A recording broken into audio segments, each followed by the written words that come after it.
Já pensou, você produz um vídeo, solta esse vídeo no YouTube e, sei lá, depois de 3 anos você percebe que esse vídeo tá te rendendo 80 mil reais por mês? Um único vídeo. Beto, isso é impossível. Não, não é impossível não, e eu vou te mostrar aqui que tem gente já fazendo isso e ganhando isso. E eu vou te provar. E não só isso, eu vou te mostrar que um canal no YouTube com poucas visualizações, com poucos inscritos, fazendo vídeos sem aparecer, vídeos backstage, você pode faturar aí 2 mil, 10 mil, 15 mil reais por mês.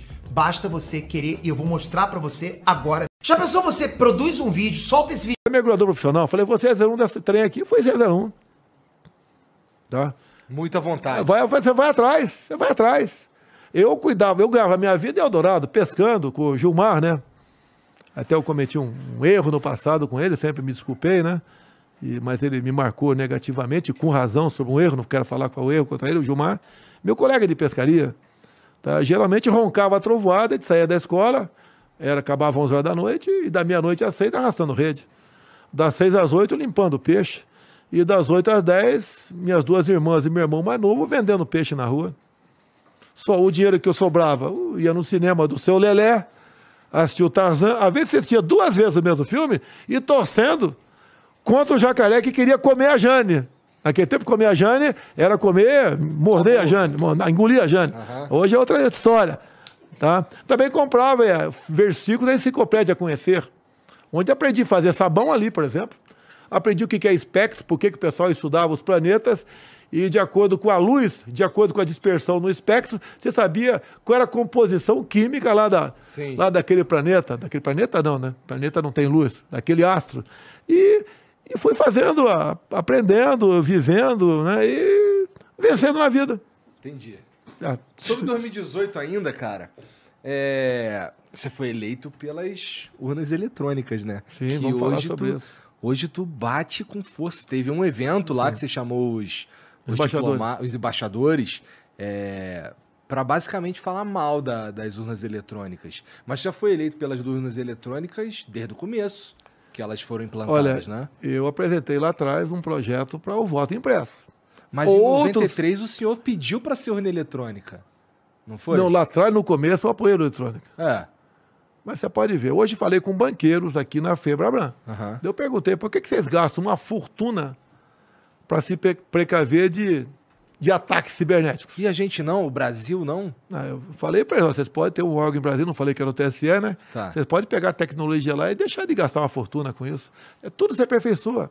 Agora, o que acontece? Eu não falo de urna eletrônica, eu estou me comportando como um magistrado da questão do eletrônico. Eu falo que estão nos autos. Né? O que aconteceu? 2018. Eu, candidato, facada, primeiro turno. Em dado momento, apareceu uma fotografia na televisão da apuração.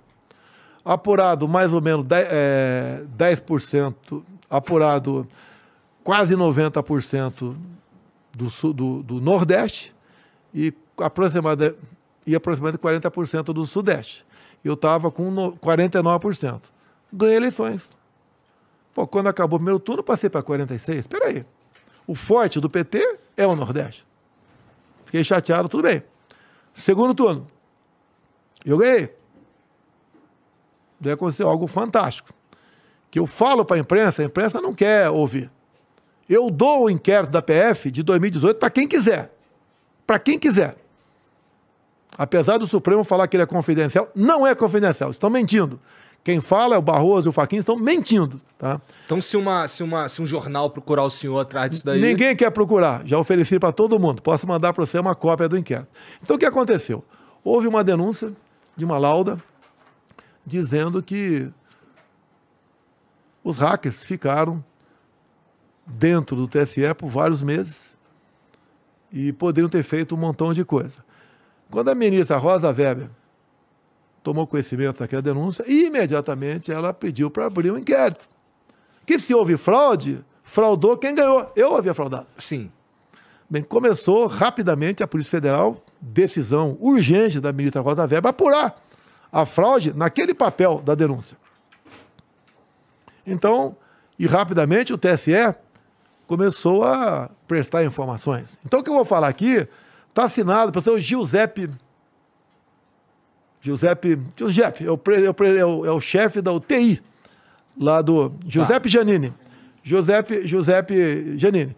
E ele escreve lá, responde ao TSE, olha, desde o início de março de 2018 até o segundo turno, os hackers ficaram dentro do TSE. O TSE que disse isso para a PF, não sou eu. Diz mais, que eles ficaram com a senha de um ministro. E esse ministro, de nome Banhos. E diz mais, que vários outros senhas, inclusive do braço direito do senhor Giuseppe Giannini, teve a senha também capturada pelos hacks. O TSE que diz isso, meu Deus do céu, não sou eu que estou dizendo. Não sou eu que estou dizendo. Isso inquérito de 2018. 18, sim, novembro de 2018. Mas a Polícia Federal pede os logs. Qualquer órgão público, houve invasão, eles têm obrigação, independente de pedido, fornecer os logs que você pode fornecer poucas horas depois. Poucas horas depois. A PF pede os logs, que o TSE tinha que ter informado. Pede os logs. 7 meses depois, o TSE diz que os logs foram apagados de forma inadvertida por uma empresa que fez manutenção dos computadores. Meu Deus do céu. Parece um erro de amador. Isso daí. Olha, eu posso tirar uma conclusão disso, mas não quero aí ser acusado de leviano. Alguma coisa acertada com os hackers entre o primeiro e o segundo turno não foi cumprido. Se fosse cumprido, eu acho que o resultado poderia ter sido diferente. Acreditar no eletrônico, você pode acreditar, mas você acredita em quem faz o programa? Por que é uma sala cofre apuração? A lei diz que a apuração tem que ser pública. Eu não estou com medo de perder a eleição, não estou preocupado com isso. Ele quer... Se eu quisesse dar golpe, eu não falaria nada. Deixa correr, no último dia dar o golpe. Ou você fala que vai dar golpe agora? Por que essa acusação de golpista para cima de mim? Eu quero nossa palavra é transparência. Mais nada além disso. E daí o que aconteceu? Até hoje o inquérito não foi fechado. Quer ver uma coisa fantástica? Eu peço que ele está em casa, pega um papel e uma caneta. Anota aí. Começou a apuração das eleições em capital São Paulo em 2020. Tá? Primeiro turno. Com 0,39% das urnas apuradas, o sistema tem um blackout. Trava o sistema. Daí você vê na televisão, 0,39 apurado. Estava lá. Estava lá o Covas, com tanto por cento. Estava lá o França, tanto por cento, 2,39, né? Estava lá o Celso Russomano, Boulos, do primeiro ao sexto. De repente, destrava o programa e vai para o 100%. Daí você vê, a classificação é exatamente a mesma. Covas, França, Boulos. Pode acontecer? Pode acontecer. Apesar de a gente saber que as primeiras sessões apuradas são mais próximas do TRE. A periferia nem sempre tem uma ideia semelhante, né? O voto semelhante a quem está ali mais no centro da cidade. Pode acontecer? Pode. Agora, outra coisa. Despreze as casas decimais dos percentuais. O mesmo percentual com 0,39 é com 100%. O mesmo percentual. Desprezando a casa decimal.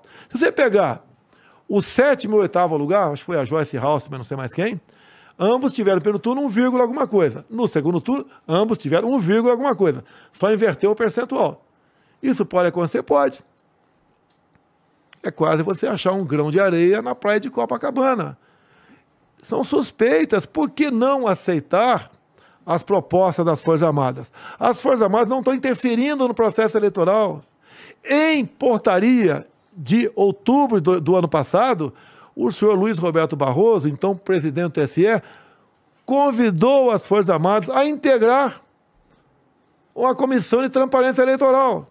Só que ele, eu acho que não sabia quem era o chefe supremo das Forças Armadas, que sou eu. Convidou as nossas Forças Armadas, ou as minhas Forças Armadas, a participar da transparência eleitoral. Eu acho que o senhor Barroso não sabia que nós temos um comando de defesa cibernética, mais de 200 pessoas, o pessoal lá que entende do assunto. Que é a galera que estava revisando o código-fonte. Era essa galera? Olha só. E daí que fomos convidados. Daí, o ministro da Defesa, tá, botou o pessoal para trabalhar. Nós não vamos aqui dar áreas de legalidade, nós queremos saber tudo, se é para fazer comprovar que tem transparência, começamos a pedir documentos.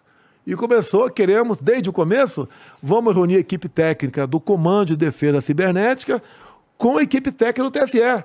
E começaram a não querer mais.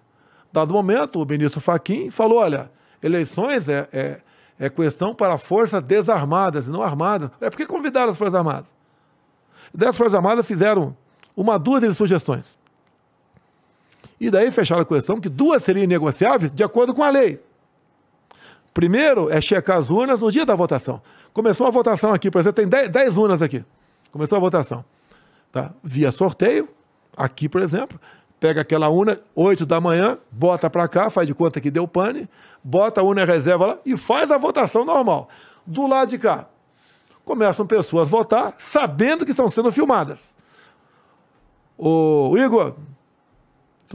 Porque assim, o que eu vi, o que foi pra mídia era que o Exército queria filmar todo mundo votando. Negativo. A outra mentira, igual a mentira do Barroso, que queríamos aprovar ano passado o voto de papel, como antigamente. Barroso mentiu. A PEC é bem clara. É o voto eletrônico, o voto impresso lá da urna eletrônica, para fazer a devida correção de... Bem, vamos lá. Eu voto e sai um papelzinho. Não, sai o papel. Você não bota a mão, você vê o papel lá e cai na urna o papel. Tá. Se você desconfiar, você pede a recontagem no município, no estado, no Brasil todo. E tudo bem, sem problema nenhum. Bem, daí o que aconteceu? Aí que eu parei aqui. A questão da filmado. Acabou às 5 da tarde, o cara aperta um botão, sai aquela tripa, né? Das urnas e bota no quadro. E vai sair uma tripa dessa urna também aqui, que são 600 e poucas urnas, de acordo com a lei, para você fiscalizar. Então, o que acontece? De acordo com a filmagem, tem que estar de acordo com a tripa. A lei prevê esse tipo de coisa. Prevê, sim, entre outras coisas. Nós aqui estamos fechando a porta da cozinha e da sala. As Forças Armadas pediram isso. Foram convidadas, não se intrometeram no processo eleitoral. Tá? O TSE, até o momento, não aceita isso daí. Não aceita por quê? Mas as Forças Armadas também não impuseram nada? Não temos o poder de impor. Apresentamos umas sugestões. Agora, a gente não vai participar de figuração. Eu te pergunto, por que são convidados observadores internacionais para ver as eleições aqui? Eles vão fazer o quê aqui? Se fosse o voto no papel, como antigamente, ele vai ver, abriu a urna, contou, tudo bem. Mas informatizado, vamos fazer o quê aqui? Mesmo nossos técnicos, se não fizer isso, a inspeção da urna no dia da votação, tá? A gente não tem como fiscalizar nada. Então, esse primeiro momento... é quando, 5 da tarde, essa urna aqui, dessas 600 urnas, que foram pelo Brasil todo, que foram colocadas aqui, quando você apertar o botão, como foi filmado, você vai saber como você votou, que é forma aleatória, tem que dar o mesmo valor lá. Por que o TSE se nega a fazer isso aí? Daí você vai para a apuração. O que diz a lei na apuração? É um ato público. Como é que é feita? Tem gente que desconfia da Mega Sena. Como é que é a apuração da Mega Sena? Eu quero falar com a Daniela, perto da Caixa, tá? Para a gente ver se leva algumas pessoas para ver uma apuração da Mega Sena na quarta e no sábado. Tem gente que desconfia. É público isso? Não, a apuração da Mega Sena não é público. Eu estou mostrando... Não, mas eu estou falando A apuração tem que ser público. Se é numa sala cofre, não é público. 20 e poucos servidores apuram lá dentro. Eu vou chegar lá, que o negócio é grave. Tá? Como é que é a apuração da Mega Sena? Às 19 horas, para de quarta ou de sábado, todo mundo jogou, parou. O nego faz um tal de hash. É um backup. Está aqui nesse computador, estão lá 300 milhões de apostas, né, no Brasil todo. O nego faz uma cópia, leva para outro computador na outra sala. Esses computadores não têm qualquer ligação entre si. Então temos 2 computadores com os 300 milhões de volantes lá dentro. E daí, às 8 horas, uma hora depois, se faz o sorteio. E daí começa simultaneamente a apurar o sorteio. Não tem como você ter um bilhete premiado aqui e não ter lá. Fraude. A não ser que você suborne lá 20 servidores. Ninguém quer se expor. Tá? Tem uma carreira, tem a tua honra, a tua dignidade, tem a sua honestidade, não quer. A apuração nossa é na sala cofre, ninguém entra lá. Sala cofre, ninguém entra. Eles ficaram bravos que se falou no passado em sala secreta. Não, não é secreta não, é sala cofre. Tá? Então, o que acontece? O que as Forças Armadas sugeriram? O mesmo duto que alimenta a sala cofre, chegando seção por seção do Brasil todo, que entre numa sala do lado da Comissão de Transparência Eleitoral. Ali vai estar o AB, vai estar a Polícia Federal, vai estar a Força Armada, vai estar a CGU. Para quando acabar a apuração, ter o resultado lá exatamente igual daqui, igual a Mega Sena. Por que eles não querem? A gente chama de apuração simultânea. Por que não querem? Agora, o que o seu Fachin fez? É uma redundância, ela me parece... Pois é, assim, se foi isso que está sendo proposto, assim, eu também não sei por que não querem. A gente começa a desconfiar, né? E não é bom você desconfiar. Eleições não é minha, do Executivo, não é do Legislativo, não é do Judiciário, não é do TCU, não é do TSE, é do povo. Você tem que ter o direito de saber que o teu voto foi computado para aquela pessoa, não interessa Com certeza. quem foi aquela pessoa. Então, quando eles nos procuram e entram e botam as Forças Armadas na Comissão de Transparência Eleitoral, e quando você apresenta as soluções, as sugestões, não querem acolher porque as Forças Armadas fez um trabalho desconfiado, você não é credibilidade, espera aí. Por que não aceita a equipe técnica das Forças Armadas conversar com a equipe técnica do TSE? Mas, presidente, ó, em 2018, a gente teve um cenário no segundo turno que ele foi meio... a grosso modo, ele foi...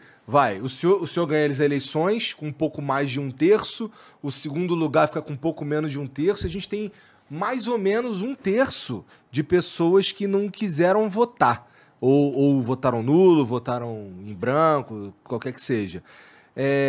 Mas mesmo assim o senhor ganha.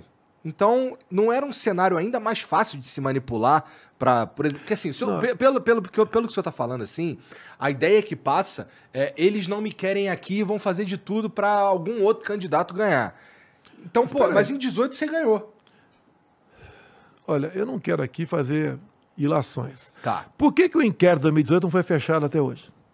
Bom, também não sei. Pô, pelo amor de Deus, completando 4 anos. Pô, o TSE informou. Giuseppe Giannini assinou embaixo. Os hacks ficaram aqui de final de fevereiro, começo de março, até o segundo turno. Tá? Os logs foram apagados. E as Forças Armadas pediram agora, no último, já foi reiterado o ofício ao TSE, para fornecer os logs. Existe um governador ou algum ex-presidente, alguma coisa algum outro cara que compra essa briga? Não, só eu. Agora, até há pouco tempo, Roberto Requião, tá? Me ajuda aqui, pessoal. Brizola no passado, todo mundo queria o voto impresso. Uma candidata aí, o presidente, a Tebet. A Tebet falou em voto impresso no passado. O próprio Ciro Gomes falou isso também no passado. Rodrigo Maia. Todo mundo querendo o voto impresso. Passado longínquo? Não teve de longínquo até 2018. Tá? O próprio ministro Barroso. Olha só. O Rodrigo Maia foi o relator de uma proposta para o voto impresso. O presidente da Câmara era Eduardo Cunha. Bem, uma história muito complicada, bonita, mas pouco tempo aqui. Foi aprovado. O atual presidente do Supremo Tribunal Federal, como eu participei na confecção dessa emenda, o ministro Fux pediu para eu falar com ele. Eu fui falar com o ministro Fux. O que ele falou para mim? O deputado, vamos, em vez de ser tudo voto impresso, ao lado da urna eletrônica, eu estou querendo propor 5%. Eu falei, bacana. Agora que pulverize os 5%. Ele falou, não, vai ser pulverizado. E começaram a trabalhar, então, na confecção de uma impressora ao lado do voto eletrônico. O ministro Barroso, até tem vídeo dele, difundindo o voto impresso ao lado da urna eletrônica, falando, ao lado do confiável sistema eleitoral, temos agora esse outro, para que não haja mais dúvida da lisura do processo eleitoral. E o que aconteceu ano passado? Bem, depois o Supremo, por maioria, disse que era inconstitucional. Eu não sei por que inconstitucional o voto impresso ao lado do urna eletrônica. Não tem por que inconstitucional. Não tem cabimento isso aí. Foi decisão deles. Alguma coisa fez com que o Supremo, a maioria, votasse julgando inconstitucional isso daí. Inconstitucional. O que é uma coisa inconstitucional? É uma despesa que não pode ser feita e você fez. Tá? Contrário, você quer, por exemplo, aprovar a pena de morte. Tá na cláusula pétrea lá que pena de morte não pode existir no Brasil. Isso é inconstitucional. Tá? Agora, o que aconteceu no passado? A deputada Bia Kicis apresentou uma PEC para o voto impresso. O que aconteceu na iminência de ser colocado em votação na comissão? O ministro Barroso foi para dentro da Câmara dos Deputados, fazendo política, o que é proibido, o que é crime para eles fazer política. Foi lá e constrangeu lideranças partidárias para não aprovar a PEC. O que no dia seguinte as lideranças partidárias fizeram, a maioria delas? Trocou os integrantes da comissão, botando deputados para votar contra a PEC do voto impresso. E tanto é que nós perdemos na comissão. Daí que o Arthur Lira fez? Resolveu, como não era, podia até encerrar ali, resolveu, não, vamos dar outra chance. Levou para o plenário. No plenário nós ganhamos a votação pelo voto impresso, mas não conseguiu 308. Voto impresso, o senhor está dizendo esse ao é lado híbrido. da urna eletrônica, tá. Que você não bota a mão no papel, nem leva o papel para casa. Você vê no visor, você concordou que está na tela aqui, viu no visor, aperta o botão, cai na urna aquele papel. O senhor tem consciência que não é isso que a população brasileira fica sabendo? Ela fica sabendo distorcido. Quando a própria imprensa me chama, só falta me chamar de mentiroso, falando que eu estou atacando a democracia. Uma das principais coisas que, por exemplo, quando a gente vê discurso do Lula, quando a gente vê alguns jornalistas e tal, eles estão falando que o senhor, na verdade, é um atentado à democracia. O que nós queremos? O que as Forças Armadas querem? Já que foram convidadas. É mais uma camada de transparência. Por que são contra?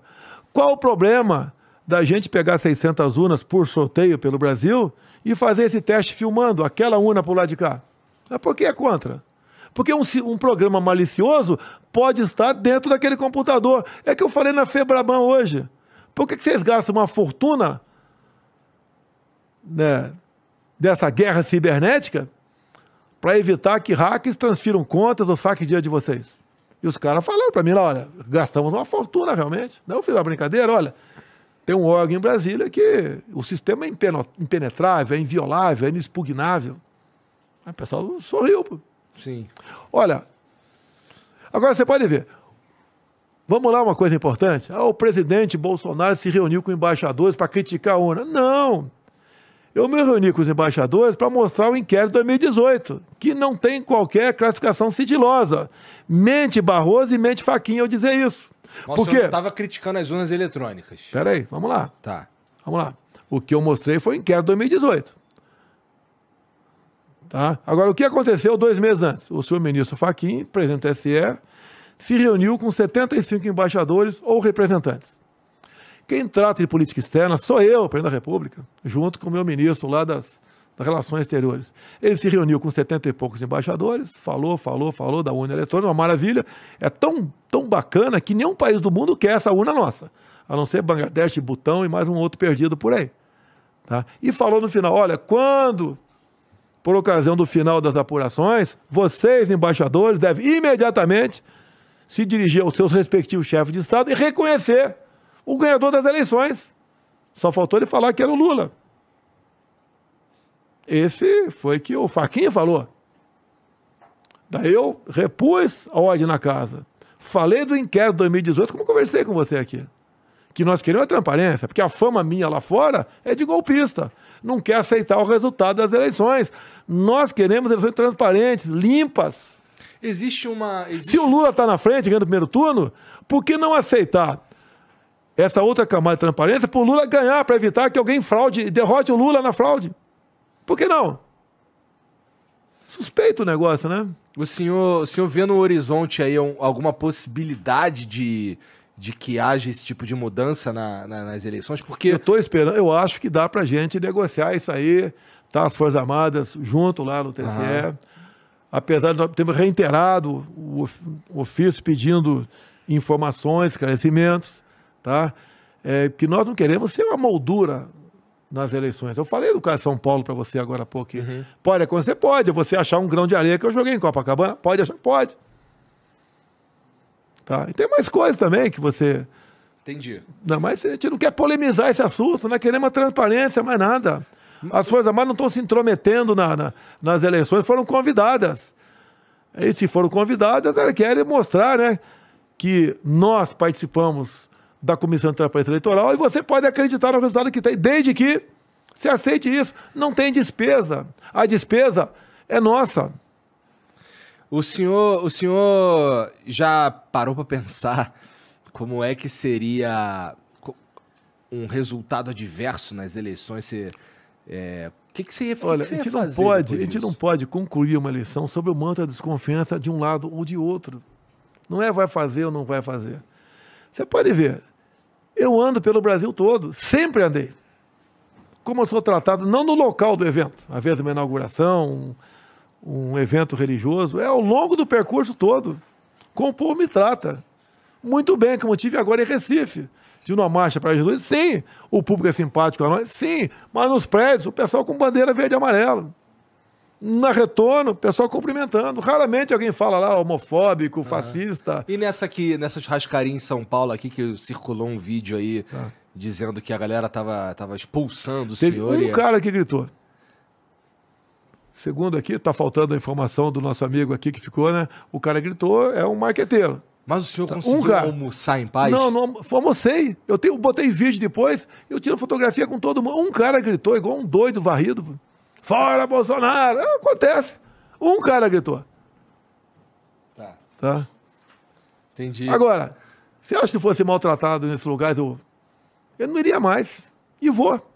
Quando o outro lado, recém-casado agora, está em hotéis, em Brasília teve um de R$6.000 a diária, ele não toma café, não almoça nem janta lá no restaurante do hotel, come no quarto.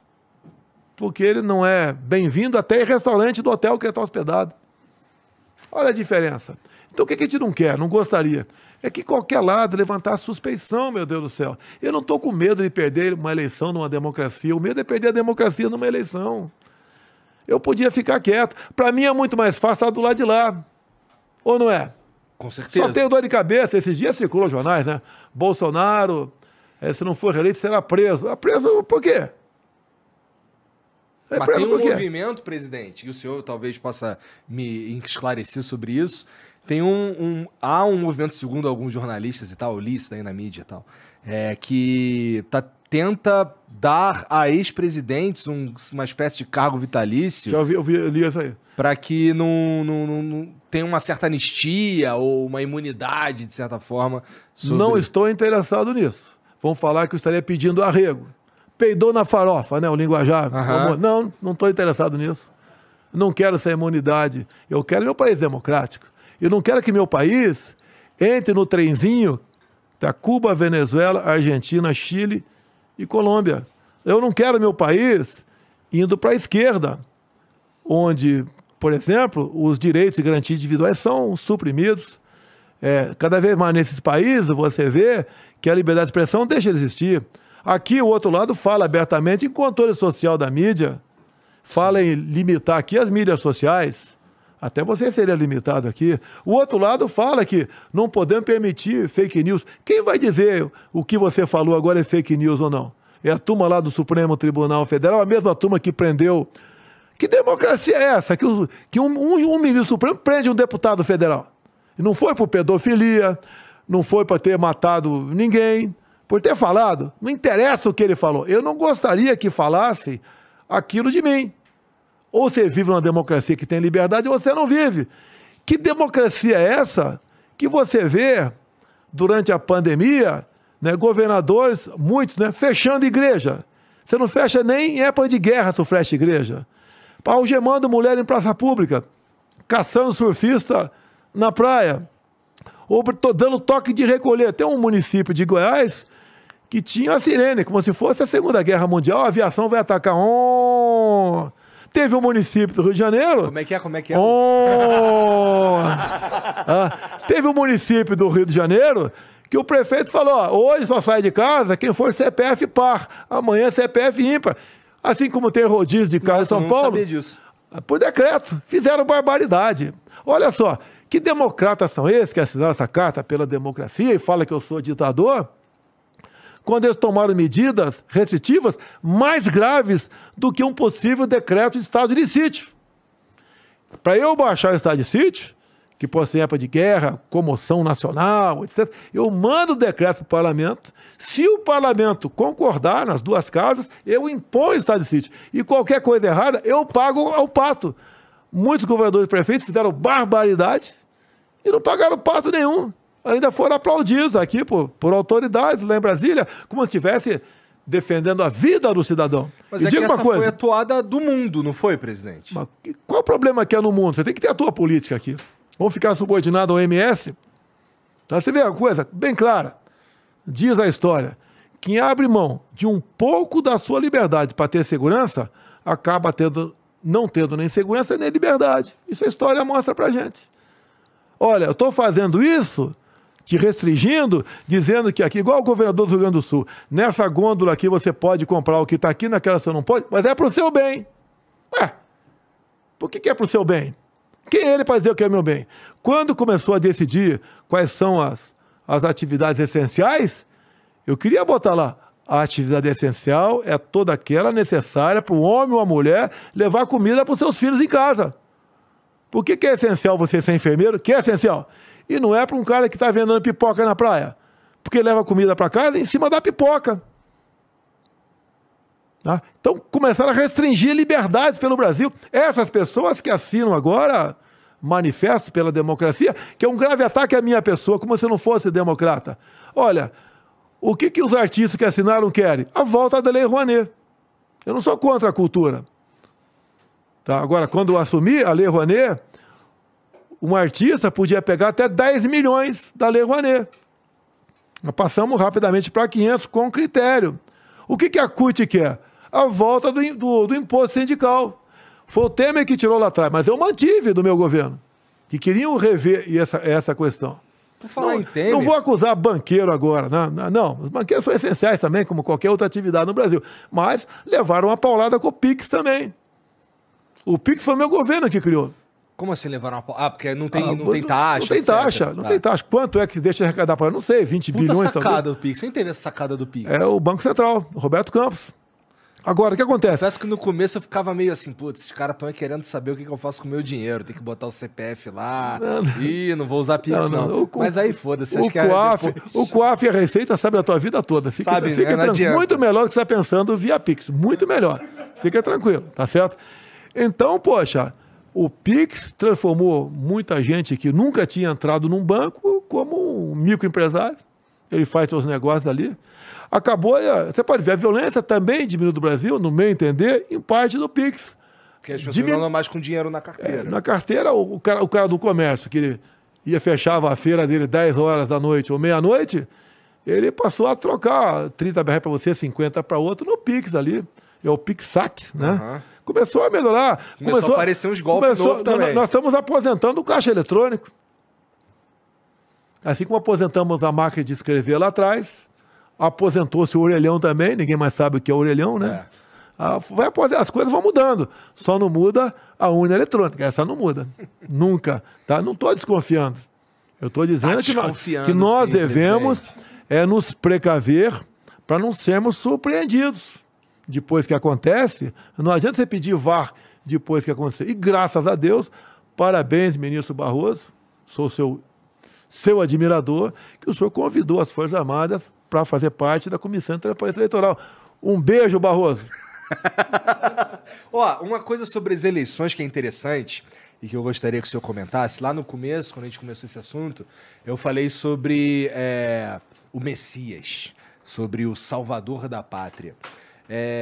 Existe uma cultura no Brasil, e eu não estou falando só desse cenário assim, extremamente polarizado, mas existe uma cultura no Brasil da gente votar como se fosse um concurso com todo respeito, um concurso de Miss ou de influenciador do Instagram.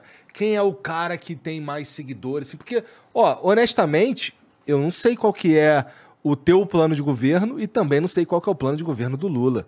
Eu faço uma ideia de qual seja o plano de governo do Ciro, porque ele escreveu um livro e tudo mais.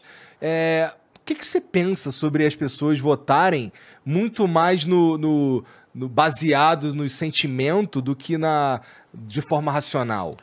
Primeiro comigo, o pessoal cansou de PT e PSDB. Cansou. Cansou basicamente de PT. Tá. Mas o PSDB, olha o Alckmin aí. Lula! Eu tô com vergonha. Lula! É esquisito mesmo, mas é um aceno... Voltando à cena do crime. Mas não é um aceno no sentido de, olha aqui, ó, tô gerando um governo de coalizão que todo mundo vai conversar, não vou ser tão à esquerda. Marcola e Beiramar se unindo para combater o narcotráfico no Brasil. É por aí, tá? Então você pode ver. Onde foram parar os marqueteiros do PT? Na cadeia. Quando você vê na televisão, é aquela coisa maravilhosa. Né? Tem aquela piada, né? Do político quando resolve ir pro inferno. Né?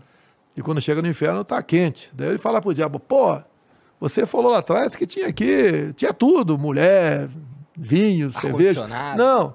Daí o diabo fala, não, estava em campanha lá atrás. Estava em campanha. Mas esse é o político do Brasil, mas é isso aí. Quem foi meu marqueteiro? Me aponta aí. Quanto eu gastei na minha campanha? Eu gastei 2,5 milhões de reais. 2018. 2018. Dá menos. Agora tá melhor, vai. Não, eu devo pedir, né, dinheiro para poder aqui fazer meus vídeos, etc. Porque meu partido cresceu demais. Mas quando o deputado vai para o partido, não traz o fundo eleitoral. Teu partido, na verdade, foi criado agora, né? Não. Peguei um velho partido aí, mais ou menos velho, que é o PL, Partido Liberal. Tá. Tinha outros partidos querendo meu passe, né? Mas eu resolvi lá o PL e estou lá no PL. Agora nós passamos para 78 deputados. É um partido que tem tudo para, pelo menos, manter esse número de parlamentares. Agora, não é fácil fazer campanha, apesar do fundo partidário. Quem tem um bom fundo partidário é meu ex-partido, o PSL. Pô, mas foi tu que deixou os caras ter o fundo partidário? Não. Esse fundão foi votado em 2017. Eu não era presidente ainda. Tem um fundo partidário normal. Não rolou agora aí sinistreiro de 6 bilhões? Não. Sim, eu vetei, derrubaram o veto. Tá? Tem um fundo normal, que sempre teve, e depois apareceu ter um fundão, a cada 2 anos, uma grana para lá. Aham. Tá? O PSL, por exemplo, vai ter para gastar esse ano quase R$1 bilhão. Que mudou de nome, né? Fundiu, ficou Democrata, União Brasil. Não vou reclamar, não vou falar nada. Fiz a minha parte. Igual o pessoal me acusa de orçamento secreto. É isso mesmo, não? Então, vamos falar sobre isso. Esse lance dos 6 bilhões aí, ele tava no meio ali do orçamento, não é? Tá. E aí... A Carla, eu conversei com a Carla aqui, e ela tava falando que não teve jeito. Teve que engolir esse sapo aí. É isso mesmo? Não, na segunda vez, sim. Eu não vou vetar de novo algo que vai ser derrubado. É fazer desfeito para o Congresso. Não. O senhor... Eu fiz a minha parte lá atrás, vetei. O senhor é contra essa parte aí? O Congresso derrubou o veto. Até o PT votou para derrubar o veto. Que pose de moralista. O PT pose de moralista agora no orçamento secreto. Primeiro, se é secreto, como é que está publicado no Diário Oficial da União? Bem, o que é isso aí? Chama-se emenda de relator. Criou-se, no meu governo, iniciativa de parlamentares, o tal do orçamento chamado RP9, né? O orçamento secreto. Então, na ordem de 16 bilhões de reais... Que é uma grana. É uma grana, 16 bilhões. Quem decide para onde vai esse dinheiro é o relator. Quando foi aprovado, eu vetei. Um tremendo desgaste junto ao parlamento. O parlamento derrubou o veto. O PT, eu não sei se foi unânime, mas pelo menos a grande maioria votou para derrubar o veto. Porque é dinheiro na mão dos parlamentares. O relator, ele que negocia. Quem é o relator? É um homem, um deputado federal, que conversa com o parlamento e dê 16 bilhões, por exemplo, para você eu dou 200 milhões. Para ele 1 milhão, para ele 0. E quando eles mandam essa proposta para nós temos que executar. Eles dizem o que vai ser feito com esse dinheiro. Daí eu falo que esse orçamento secreto eu manipulo para ganhar o teu voto. Não é para comprar uns votinhos, não. Mas eu não tenho nada a ver com orçamento secreto. Eu sou obrigado a executar o orçamento secreto. Chega lá para... Quem teve essa ideia? Um parlamentar. Um parlamentar teve essa ideia, criou ali a parada, entrou mandou lá. pro senhor, o senhor vetou, vetei, sim. Daí voltou e eles derrubaram o veto. Tanto é que, na verdade, o pessoal fala que quem faz lei é o executivo e o legislativo. Não, quem faz a lei é o legislativo. Sim, é o previsto. É quando eles fazem a lei, né? E o veto, eles mantêm o veto ou derrubam o veto. Então a última palavra é deles. Quando eles fazem uma proposta de emenda à Constituição, não passa por mim. O que eles votam lá, quando passa na segunda casa... Tem uma sessão do Congresso e é promulgado essa emenda à Constituição. Por que esse filho é teu pra mídia? Mas só bota na minha conta. Culpa do Bolsonaro.